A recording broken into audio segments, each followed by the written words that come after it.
Isaiah 30.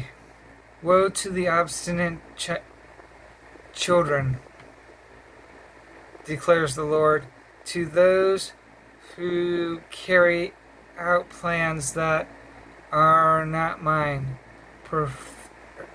forming an alliance, but not by my spirit, heaping sin upon sin, who go down to Egypt without consulting me, who look for help to Pharaoh's protection, to Egypt's shade for refuge. But Pharaoh's protection will be to your shame. Egypt's shade will bring you disgrace, though they have officials in Zion, and their envoys have arrived in Hanes. Everyone will be put to shame because of a people useless to them, who bring neither help nor advantage, but only shame and disgrace. An oracle concerning the animals of the Negev. Through a land of hardship and distress, of lions and lionesses, of adders and darting snakes, the envoys carry their riches on donkeys' backs, their treasures on the humps of camels, to that unprofitable nation, to Egypt, whose help is utterly useless. Therefore I call her Rahab, the do-nothing. Go now, write it on a tablet for them, inscribe it on a scroll, that for the days to come it may be an everlasting witness. These are the rebellious people, deceitful children, children unwilling to listen to the Lord's instruction. They say to the seers, see no more visions. To the prophets, give us no more visions of what is right. Tell us pleasant things. Prophesy illusions. Leave this way. Leave this way. Get off this path and stop confronting us with the Holy One of Israel. Therefore, this is what the Holy One of Israel says. Because you have rejected this message, relied on oppression, and depended on deceit, this sin will become for you like a high wall, cracked and bulging, that collapses suddenly in an instant. It will break into pieces like pottery, scattered so mercilessly that among its pieces not a fragment will be found for taking coals from a hearth or scooping water out of a cistern. This is what the Sovereign Lord, the Holy One of Israel, says. In repentance and rest is your salvation. In quietness and trust is your strength. But you would have done none of it. You said, no, we will flee on horses. Therefore you will flee. You said, we will ride off on swift horses. Therefore your pursuers will be swift. 1,000 will flee at the threat of one. At the threat of 5, you will all flee away, till you have left like a flagstaff on a mountain, like a banner on a hill.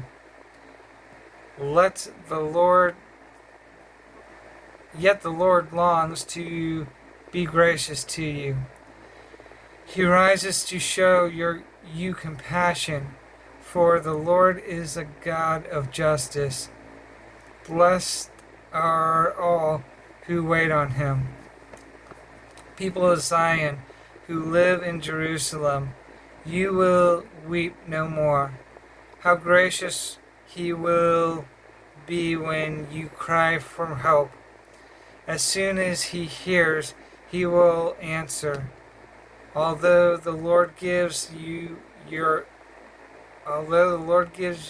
bread of adversity and the water of affliction, your teachers will be hidden no more. With your own eyes you will see them.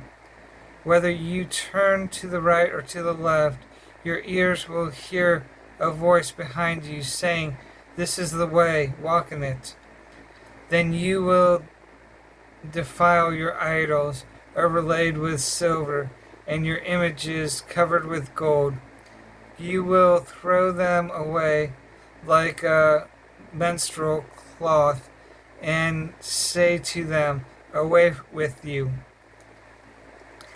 He will also send you rain for the seed you sow in the ground, and food that comes from the land will be rich and plentiful.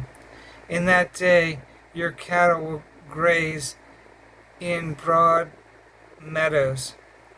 The ox and donkey that work the soil will eat fodder and mash, spread out with fork and shovel. In that day, in the day of the great slaughter, when the towers fall, streams of water will flow on every high mountain and every lofty hill.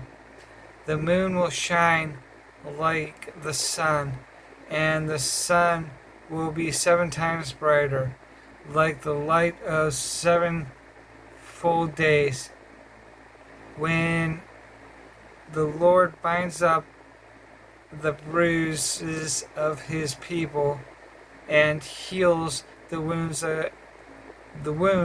he inflicted. See, the name of the Lord comes from afar, with burning anger and dense clouds of smoke. His lips are full of wrath, and his tongue is a consuming fire.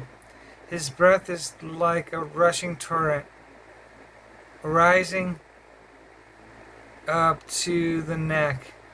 He shakes the nations in the sieve of destruction. He places in the jaws of the people a bit that leads them astray. And you will sing as on the night you celebrate a holy festival. Your hearts will rejoice as when people go up with flutes to the mountain of the Lord, to the rock of Israel. The Lord will cause men to hear his majestic voice, and will make them see his arm coming down with raging anger and consuming fire, with cloudburst, thunderstorm, and hail. The voice of the Lord will shatter Assyria. With his specter he will strike them down. Every stroke the Lord lays on them with his punishing rod will be to the music of tambourines and harps, as he fights them in battle with the blows of his arm. Topheth has long been prepared. It has been made ready for the king. Its fire pit has been made deep and wide with the abundance of firewood. The breath of the Lord, like a stream of burning sulfur, sets it ablaze.